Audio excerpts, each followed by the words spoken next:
సిద్దిపేట జిల్లా గజ్వేల్ పట్టణంలోని అంబేద్కర్ చౌరస్తాలో సిపి రష్మి పెరుమాళ్ ఆదేశాల మేరకు తెలంగాణ లీగల్ ఫోర్స్ ఆధ్వర్యంలో డ్రగ్స్ రహిత తెలంగాణ కార్యక్రమం సిఐ రవికుమార్ వివిధ పాఠశాల విద్యార్థులతో కలిసి కార్యక్రమాన్ని నిర్వహించారు. ఈ సందర్భంగా సిఐ రవికుమార్ మాట్లాడుతూ గ్రామీణ యువతలో డ్రగ్స్ రహిత అవగాహన పెంపొందించేందుకు పలు కార్యక్రమాలు నిర్వహిస్తున్నామని తెలిపారు. యువత మాదక ద్రవ్యాల బారిన పడకుండా కాపాడటంలో కుటుంబ సభ్యులు, మహిళలు, సమాజంలోని ప్రతి ఒక్కరి పాత్ర ఎంతో కీలకమని అన్నారు.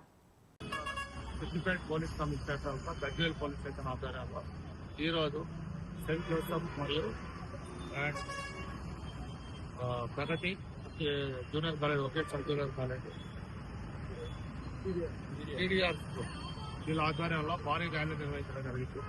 డ్రగ్స్ రహిత తెలంగాణ మన అందరి బాధ్యత అనే విధానం పైన మనం ఈ ర్యాలీ నిర్వహించడం జరిగింది. ఈ డ్రగ్స్ తీసుకోవడం వల్ల ముఖ్యంగా యువత అనేది వారి యొక్క ఏకాగ్రత కోల్పోతున్నది, అశాంతి, మానసికంగా ఆందోళన, ఒంటరితనం అయిపోతున్నారు, నిద్ర రాకపోవడము.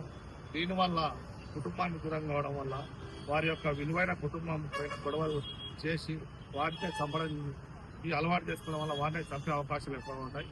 కాబట్టి వారి యొక్క తల్లిదండ్రులను, వారి యొక్క పిల్లలను నిరంతరం అనుక్షణం కంపల్సరిగా నిఘా పెట్టాలని, వారు ఏం చేస్తున్నారు, ఏ విధంగా వారి యొక్క అలవాట్లు ఏమున్నాయి, డైలీ వారి యొక్క పిల్లలకు అనుగుణంగా వారితోని ప్రతిరోజు గడపాలని, వారు చేసే దైనందిక కార్యక్రమాలలో వాళ్ళు కూడా పాలు పంచుకోవాలని.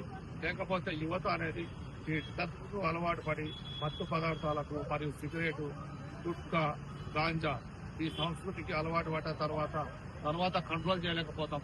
కాబట్టి స్టార్టింగే దీన్ని మనం మొక్కలైతే ఏ విధంగా, మన పంటనైతే ఏ విధంగా ఎంత జాగ్రత్త చూసుకోవాలి, మన పిల్లలను అంతకంటే ఎక్కువ జాగ్రత్తగా చూసుకోవాలి.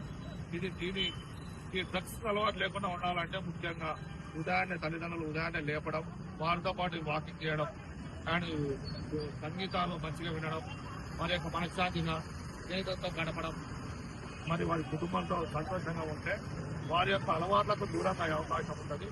ఒకవేళ దీనికి ఎవరన్నా తెలిసి ఉంటే, అలాంటి వ్యక్తులు తాకుతున్నారని తెలిసి ఉంటే 1908 కాల్ చేయవచ్చు. వారి యొక్క సమాచారాన్ని గోప్యంగా ఉంచడం జరుగుతుంది. కాబట్టి ఈ తెలంగాణను డ్రగ్స్ రహిత తెలంగాణ సమాజంగా మార్చడానికి ప్రతి ఒక్కరు, యువత మరియు కుటుంబంలో ఉన్న ప్రతి ఒక్కరూ, ఇది ఒక్కరితోనే అయ్యే పని కాదు, కలిసికట్టుగా చేయడం వల్ల అవుతుంది. కాబట్టి అందరూ డ్రగ్స్ పైన ఉక్కుపాతం మోపి కలిసికట్టుగా పోరాడదామని తెలంగాణ లీగల్ ఫోర్స్ తరఫున మరియు తెలంగాణ పోలీస్ తరఫున, సిద్దిపేట కమిషనర్, గజ్వేల్ పోలీస్ తరఫున అందరు